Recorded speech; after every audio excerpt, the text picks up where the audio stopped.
августа 1943 года ночное небо над Москвой озарили всполохи салюта. Столица салютовала освобождению городов Орел и Белгород. Это была ключевая фаза Курской битвы, сражение, которое переломило окончательно ход и Второй мировой войны, и Великой Отечественной войны. Поговорим об этом сегодня с военным историком, кандидатом исторических наук Алексеем Исаевым. Алексей Валерьевич, приветствую вас. Здравствуйте.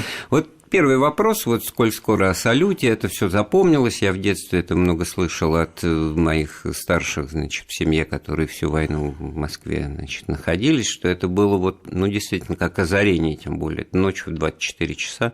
Насколько это было рискованно, вот Сталин, принимая это решение, он уже должен был отдавать себе отчет, что вот в свое время, ну, Ростов отбивали, потом немцы опять его взяли с Харьковом, то же самое, вот битва под Сталинградом и разгром Паулюса, группировки 6-й армии, не было никаких салютов. Это вот что-то новое, которое, ну, действительно новая фаза. Уже война покатилась на Запад, да, вот какое-то ощущение было четкое в нем. Но уже было ощущение, что война покатилась на Запад, и не будем забывать, что контрнаступление Брянского и Западного фронтов началось еще 12 июля. То есть к моменту освобождения Орла немцы фактически эвакуировали Орловский выступ, и было понятно, что они не собираются предпринимать каких-то резких телодвижений.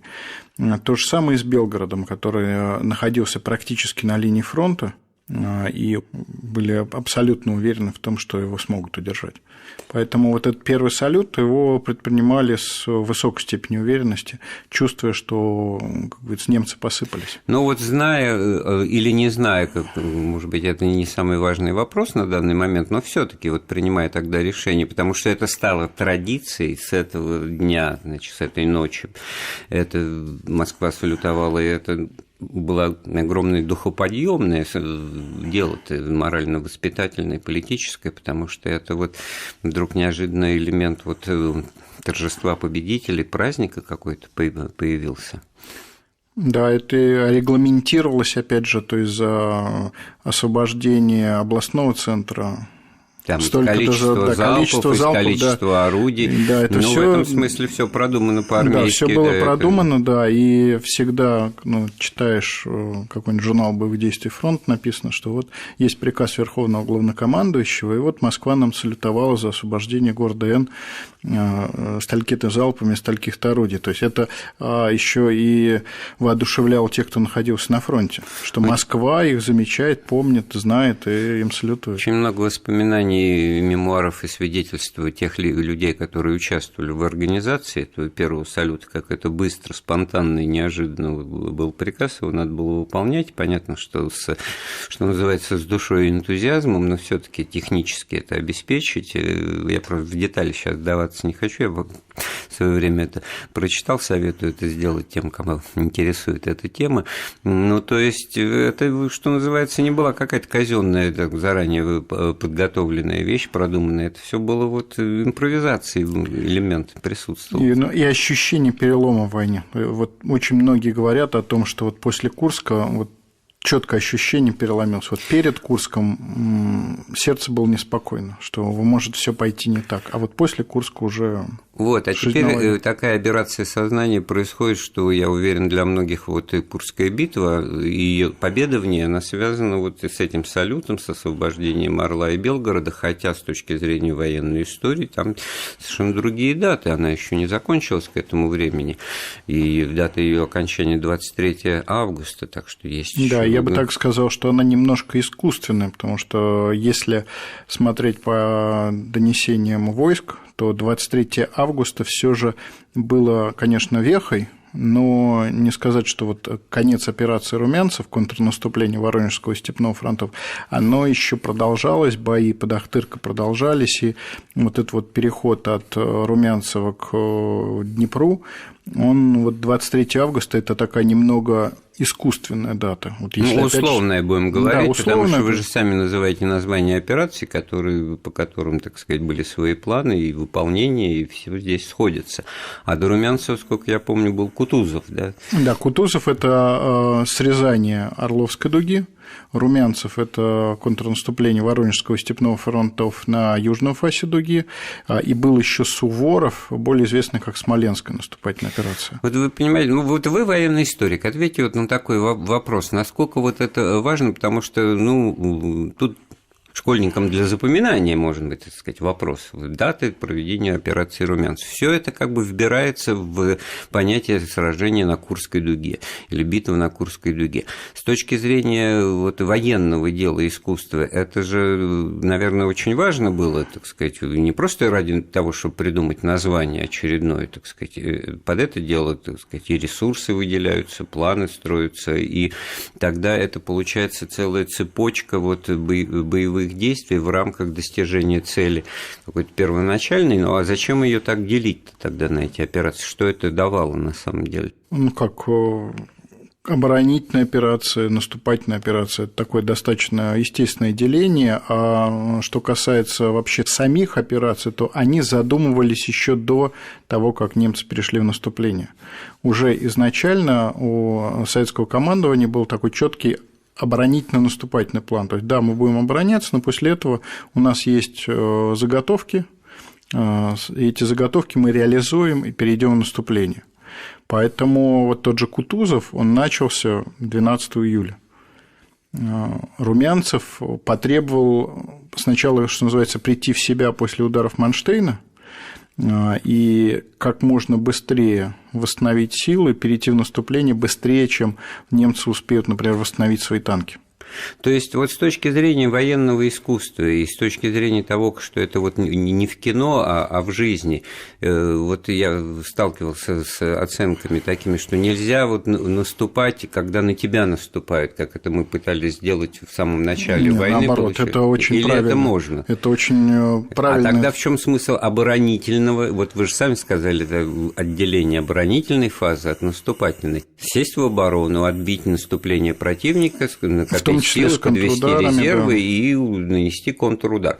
А когда, значит, лоб в лоб, ну, это вот, я не знаю, мы обсуждали с вами сражение под Прохоровкой, это тоже какое-то стечение обстоятельств, это вещь неожиданная. Но если брать тот же Кутузов, то он не был никаким лоб в лоб, наоборот, удары наносились по местам, которые были ослаблены немцами при подготовке операции «Цитадель». Они собрали все в один кулак на южном фасе Орловской дуги, оставив на остальном периметре дуги достаточно, ну, не слабые, конечно, силы, но силы в разреженном построении с слабыми резервами. Поэтому вот 12 июля, когда перешла в наступление 11-я гвардейская армия, после артподготовки солдаты шли в рост. То есть сопротивление было подавлено очень быстро.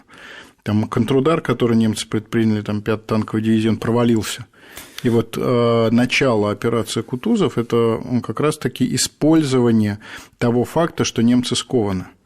Насколько вот то, что вы сейчас описываете, отражает действия, ну, сиюминутные, которые, решения по которым должен принимать, ну, я не знаю, даже, может быть, командир дивизии, но выше, так сказать, корпуса, поскольку он основывается на конкретных, точных, оперативных данных военной разведки, понимая, что вот здесь, вот напротив него никого толком нет, разреженный состав, или это вот бюрократия военная пока согласуешь. Ну, понятно, что есть, во-первых, планирование стратегическое, есть оперативное, и командир дивизии, он, естественно, оценивал противостоящего противника по данным разведки и осознавал, насколько он там слаб, силен. Например, на макушке Орловской дуги, то есть как крайне восточном выступе, немцы строили оборону почти 2 года. Поставив колоссальное количество мин, и армия Горбатова, достаточно известного нашего начальника, шла вперед. Легендарная личность. Да, шла вперед, прямо скажем, с трудом, потому что нужно было преодолевать, несмотря на то, что, да, немцы растянулись по фронту, вынуждены, так сказать, сколачивать ударный кулак для вот этих вот клешней, направленных на Курск, но тем не менее пробиваться было тяжело. И была еще как бы проблема, это даже в фильме «Освобождение» показано, наступать с плацдарма, который немцы со всех сторон обложили, или наступать с форсированием реки. И это тоже было, так сказать, задачей военного искусства. То есть всегда есть наука военная, а есть искусство понять грань. Вот риск. Вот. А или есть не... еще проблема ответственности и инициативы, и какого-то, так сказать, хорошего в этом смысле куража, который предполагается, это в тех же фильмах тоже, действуйте энергичнее, там, я не знаю, Ульянов в роли Жукова, вот он как бы приветствует. С другой стороны, всем понятно, что надо выполнять приказ, и если у тебя приказ отбивать атаку, то тебя не должны поругать за то, что ты не пошел в наступление и ее отбив. Да, как бы войскам того же Горбатова их никто не атаковал. То есть они переходили в наступление из непосредственного соприкосновения с врагом, но этот враг сидел в окопах. И нужно было ударить до того, как немцы развинтят свои ударные кулаки, вот эти нацеленные на Курск, и перебросят войска подпирать тех, кто оказался на той же макушке Орловской дуги или на направлении наступления той же 11-й гвардейской армии, где поначалу все рассыпалось, и даже на картах немецких там смотришь, там просто брешь, там никого нет. И надо быстрее двигаться, пока не подтянули, потому что навстречу тому же Горбатову подтянули те самые Фердинанды, которые махина 68 тонн, но практически неубиваемая с дистанции в 2 километра, с которой она могла поразить любой советский танк. И надо было действительно, когда Жуков говорит энергичнее, он говорит не потому, что ему надо срочно, что называется, товарищу Сталину докладывать, что они ломятся вперед, а сугубо военные соображения. Как можно быстрее развалить фронт противника, его побить и не дать восстановить фронт вот этими резервами, которые немцы судорожно, реально судорожно, сколачивая боевые группы, рассылали по всем направлениям вот этого атакованного Орловского выступа. Это тоже вынужденная вещь, но она показывает уровень оперативного тоже действия противника, который достаточно быстро перестраивался, не был заложником. Это обычно, понятно, что когда тебя атакуют, надо действовать быстро, и тому же Модулю, который наступал, ему дали сразу 2 армии. Да, это просто к тому веду, что в мемуарах тех же немецких военачальников частенько можно встретить сентенции, поэтому я так близко к тексту, о том, что на уровне среднего командного звена, командира полков, батальонов, в немецкой армии, большая была доля самостоятельности у офицеров в принятии решений, и даже солдаты сами, если тоже их воспоминания взять, они полковника видели раз за войну в лучшем случае, то есть они где-то, так сказать, на своем месте воюют. А у нас как раз тенденция такая, что, Жуков приезжает в штаб фронта, командующий фронтом, естественно, перемещается ближе к войскам, куда-то в корпус на передовой, командир корпуса в дивизию, командир дивизии в полк, и, в общем-то, так сказать, идет такая это такое, я бы сказал, несколько идеализированное представление, и полковники немецкие, они иной раз, что называется, в атаку ходили, так что то, что их солдаты не видели, это резкое преувеличение. Вообще говоря, этот открытый приказ, так называемый Auftrags Taktik, он имел и свои недостатки, потому что низовой тактический командир мог принять неверное решение. И этот Auftrags Taktik показал свой минус в наступлении, когда подчиненный Модуля сделал по-своему и запорол толковый план своего командующего. Поэтому у всего бы имелись свои недостатки. То есть на войне у каждого свое место, произносит старшина войсков из «На зоре здесь тихий» Бориса Васильева. На войне у каждого свое место, но насколько это все-таки иногда подменялось из лучших же соображений, так сказать, имея в виду то, как командовали у нас, а потом задним числом возникают уже и споры, может быть, досужие, излишние, о том, благодаря кому одержана победа. Там, где Жуков, там победа, а где Жукова не было, там могло быть все что угодно или все гораздо сложнее.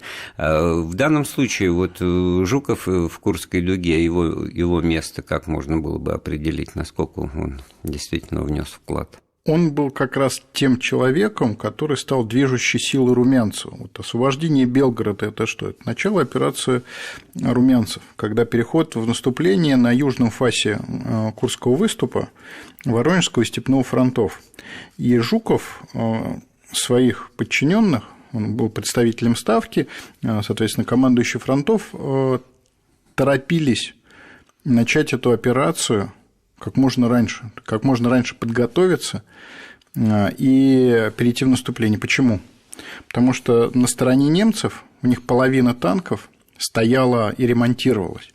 Если задержать наступление из благих побуждений, там лучше подготовиться, лучше разведать, на неделю количество танковых пушек, которые встретят это наступление, да, будет у немцев больше. очень высокая степень восстанавливаемости была, поэтому как бы не бьет цифра потерь с цифрой даже изготовленных ими танков. Да, да, они возвращались восстанавливали в строй. И вот восстановление этих машин, оно шло, как говорится, днем и ночью.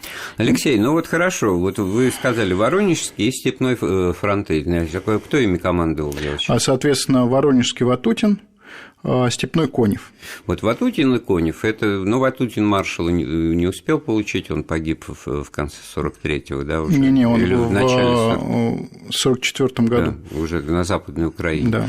Вот, Конев станет маршалом в 44-м году. Я к тому говорю, вот лишнее звено, не возникает такое, вот получается, что Жуков, он еще звено на уровне группы фронтов, да, вот есть понятие у немцев там армии, группа армий, да, вот аналогичная нашему фронту, да, а здесь получается, что... Вот группа армий, вот если говорить, там, группа армий Юг, она несла ответственность за полосу от Курского выступа до Азовского моря. То есть у нас там было несколько фронтов. У нас там был южный, юго-западный, вот, степной. Значит, получается, что Жуков в ранге там, первого заместителя главнокомандующего, значит, Ставки, он просто еще одно, так сказать, необходимое звено управления, которое координирует. Именно координирует, причем звено временное, которое перебрасывалось с фронта на фронт. Напомню, что Жуков появился на Воронежском фронте сразу после Прохоровки, и стал вот этим вот двигателем последующих операций.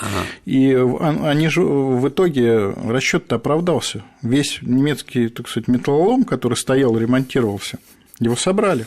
Все понятно. Да, в той же Борисовка, где немцы, там, как богатые нации, пытались даже пантеры вывозить на тележках специальных, на буксире, ничего у них не получилось, побросали кучу техники, и фактически вот этот вот пантерный кулак, он исчез в августе, не в последнюю очередь благодаря тому, что вовремя перешли в наступление. Про этот немецкий зоопарк с пантерами там и носорогами, там у них и всякого рода названием зверья они любили называть свою эту боевую технику, тоже хочется поговорить, но так, чтобы закончить вот с системой управления. Ну, не сам же Георгий Константинович выбирал себе, куда ему поехать.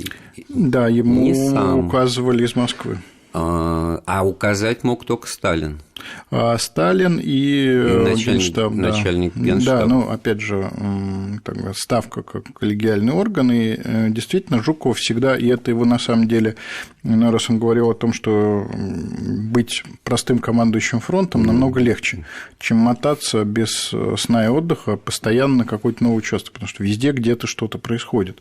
Командующий фронтом может в какой-то спокойный период, что называется, расслабиться, отдохнуть, а у Жукова такой возможности не было. Но ведь, а с другой стороны, не он один, как представитель Ставки, такую функцию выполнял, и маршал Тимошенко тоже вот уже к тому времени отставленный от управления вот легкими управлениями фронтами, но после Харькова, да, он уже, он перешел. Воронов, то есть на самом деле это была такая весьма специфическая система, характерная вот для Красной Армии, для советской системы, но на самом деле она имела право на существование, потому что в начале войны экспериментировали с такой вещью, как направление, то есть объединять фронты. Вы опередили мой вопрос, да, потому что это с этого и начиналось. Да, с этого начиналось. Потом... Тот же Тимошенко и Будённый, да, вот группы фронтов курировали, и потом вдруг было сказано,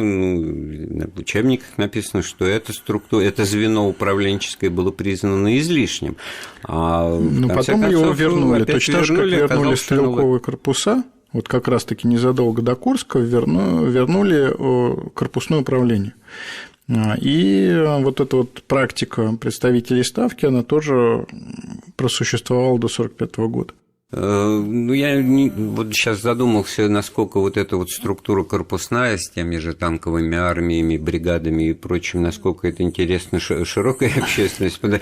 Безумно интересно для людей, которые искренне интересуются войной, но имея опыт службы в армии, боевых действий, им понятнее, да, потому что 3 дивизии, сведенные в корпус, там роль командира дивизии объективно падает, да, потому что сталкиваешься с тем, что, ну, вот через того же Константина Симонова, у него, когда уже Серпилин в середине, в 44-м командует армией, да, он едет к кому? Он едет к командующему корпусом, обнаруживает, что он не очень деловой, энергичный и прочее, и он едет дальше в дивизии этого корпуса и ставит там задачу уже непосредственно командиром дивизии. И вот, ну, вот эта мысль о том, что не есть ли это лишнее звено, опять-таки тоже возникает.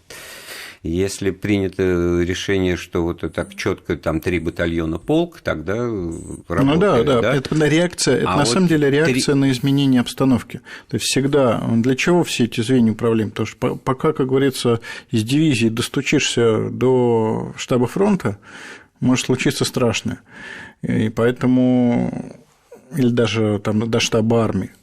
И поэтому, да, вот эту структуру вернули и считали это целесообразным использовать именно в таком варианте, причем не всегда там 3 дивизии в одном корпусе, могло быть там и 2, могло быть и 4, были там гвардейские корпуса обычные, и это считалось нормальным, потому что есть какая-то задача, и ее можно поручить. Не связано ли это еще было просто элементарно с тем, что усиливались Красная Армия и с точки зрения техники, и людскими резервами, и в этом смысле уже просто понятно, что в 1941 году, в конце года, мы вынуждены были перейти там, к танковым бригадам от танковых корпусов, потому что столько было всего потерь. Танковые корпуса, наоборот, появились позже.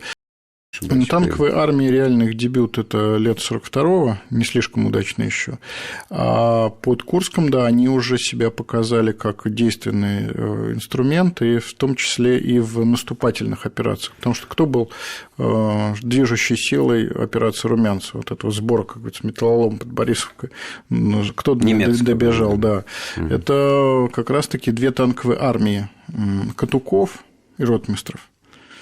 Именно они, что называется, неслись вперед и быстрее, чем немцы, подтянут резервы. Ну и подводя итог вот эволюции этих внутренних операций в рамках Курской дуги, можно сказать, что они действительно выполнили свою задачу к концу августа, да?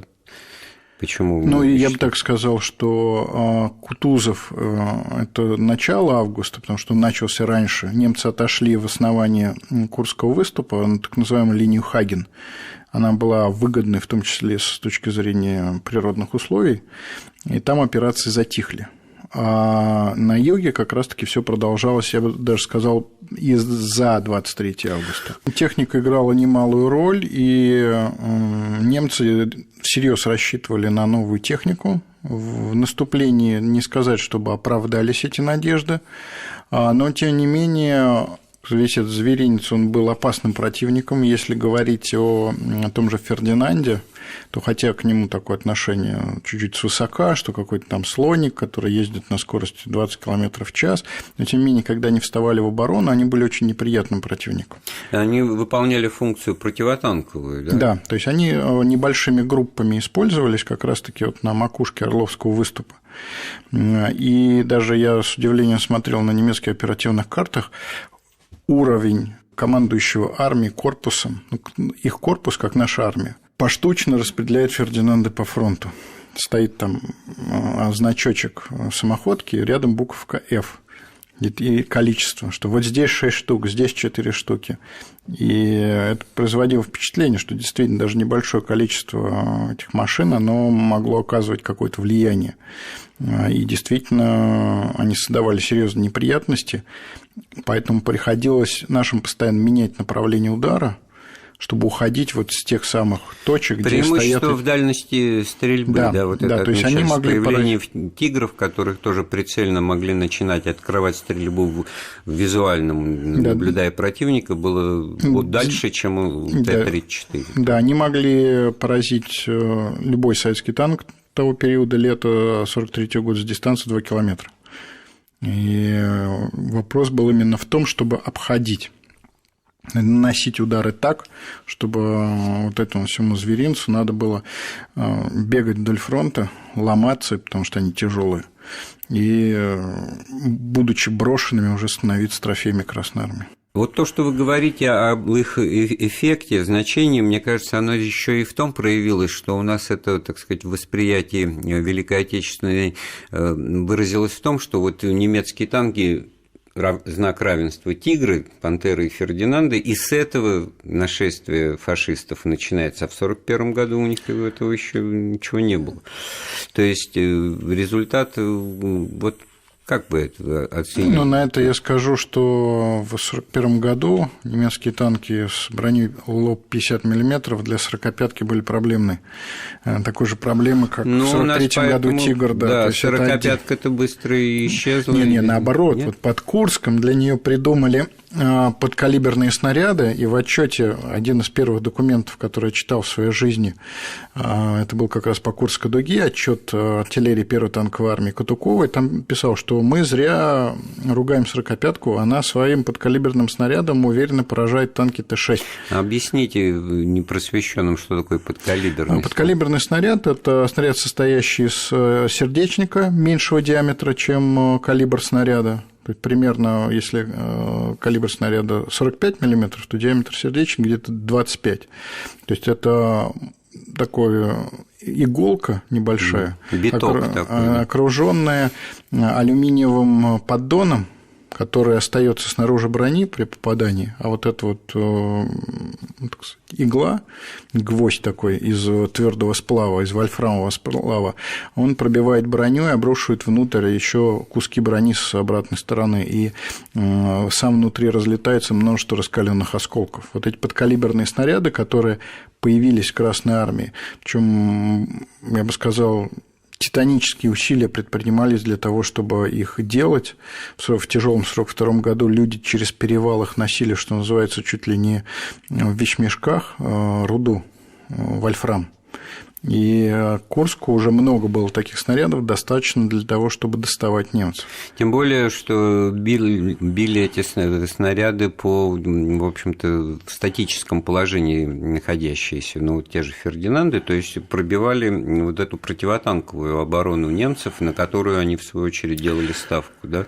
Ну, так скажем, что с 2 километров тяжело было достать, но вот если подобраться поближе или там заставить противника маневрировать, где-то обходить и в упор выстрелить с небольшого расстояния, то вполне уверенно поражался. А вот у нас, в свою очередь, самоходная артиллерия, да, более трагическая история, там уже и все КБ оказалось врагами народа, и у нас мы встречали это войну без САУ, да? Сильно до войны, не, на самом деле...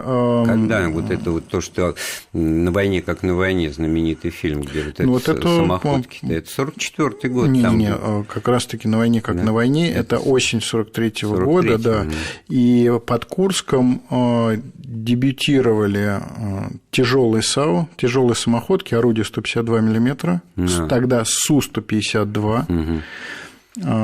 Позднее они стали ИСУ, просто на шасси танка ИС Иосиф Сталин.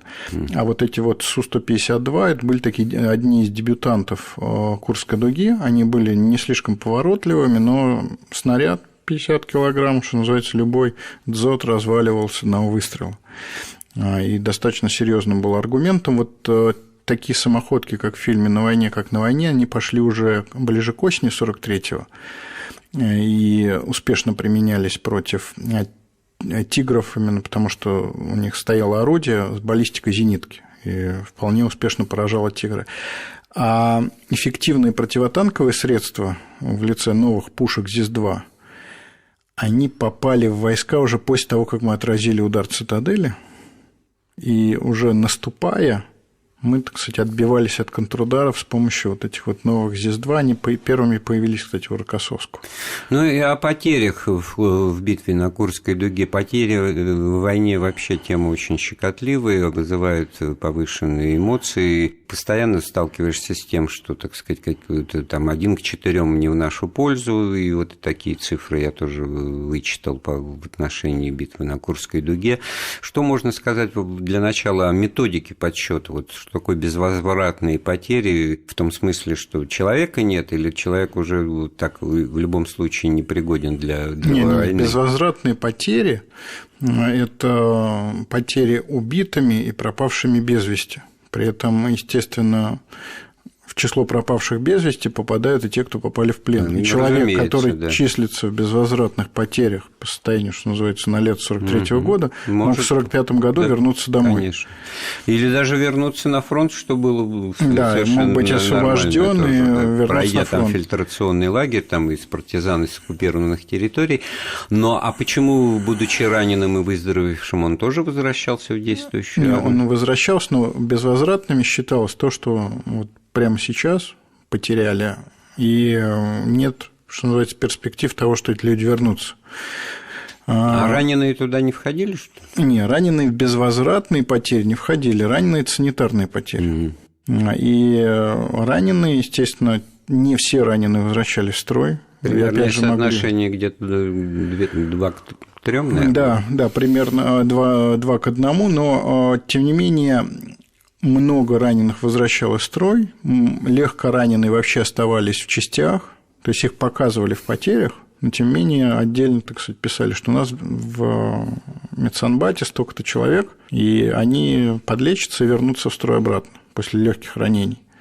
И люди предпочитали оставаться в своих дивизиях. Поэтому... А как вы оцениваете вот эту документацию, которую немцы вели? Они же не для нас эти свои списки составляли летом 43-го. Там очень, так сказать, не впечатляющие, я бы сказал, данные. В том-то дело, что проблема в том, что у немцев учет потерь был, во-первых, конечно, не такой, как у нас, а так он менее наглядно эффективный. И я сравнивал, например, конкретную там, армию Паулюс под Сталинградом. Те потери, которые проходят по так называемым 10-дневкам верхнего уровня верховного командования, да, и те, которые показывает сама армия, ее, так сказать, медицинские подразделения, они отличаются примерно на 20-30%. А в чем тут дело? Кто-то очковтирательством занимался? И сдвиг потерь по времени, сдвиг донесений, уход там потерь на, так сказать, на более поздний период. И вот эти вот проблемы, они приводят к тому, что немецкие потери, что называется, историку считать тяжелее. Их искать и считать тяжелее. Это объективные данности, теми вот 10-дневками, которые оперировать, да, из них вытанцовывается соотношение потерь, общих потерь, включая и убитых, и раненых, пропавших без вести, заболевших, 1 к 4. Но мы при этом должны осознавать, что 10-дневки, которые, что называется, опубликованы, введены в оборот и широко используются, они не полны. И можно привести конкретный пример, когда донесения из войск на уровне армии, которые, так сказать, опять же, встречаются периодически, они не совпадают с ним. Тема требует отдельного разговора. Я приглашаю нашего гостя, военного историка Алексея Исаева на Вести ФМ в программу «Вопросы истории». Спасибо большое.